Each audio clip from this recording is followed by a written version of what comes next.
pupunta ako ng market. Bibili ako ng flowers para sa ID.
Ako nga pala si Beatrice Artista ng St. Philip the Apostle. At ang investigatory project na ginawa ko para ipasa kay Mr. Florentino David. Tuturuan ko kayo kung paano gumawa ng perfume. Ito ang mga materyales na ating gagamitin. Gunting, kutsilyo, chopping board, cup or bowl, tubig, saucepad kung wala kayong cheese. Maaari din tayo gumamit ng vial para sa ating resultang nagawa. May mawawala ang ating bulaklak na mababaho. Meron tayo dito sampagita, asusena, at orchid tree blossom. Umpisahan natin ang paggawa. Yes, kumpleto na ang ating materyales. Pwede na tayo gumawa ng perfume para sa investigatory project. Tara!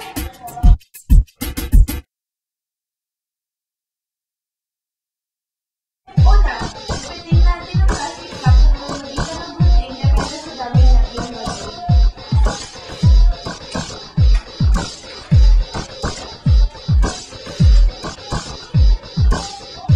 Ilagay natin ang dock pad. Siguraduhin sakto ito sa ating ginawang lalagyan.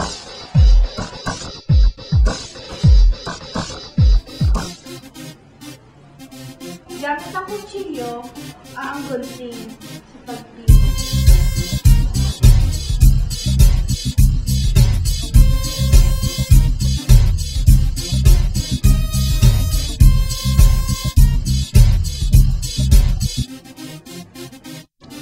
Pagkatapos pinuhin ang mga bulaklak, isalin ito sa ginawang lalagyan na may boss.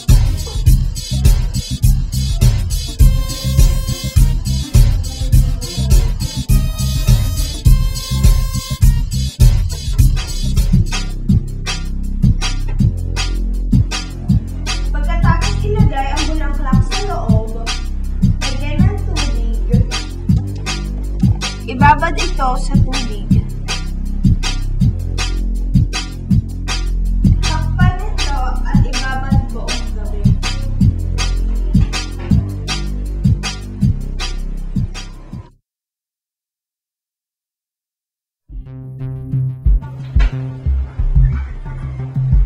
Magandang umaga mga kamag-aral. Halika, silipin natin ang ginawa natin kagabi.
using it gently.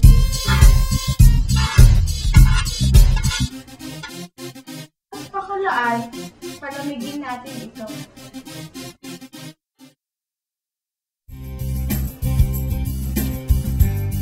Ayan, malamig na. Isalin na natin ito sa bayan.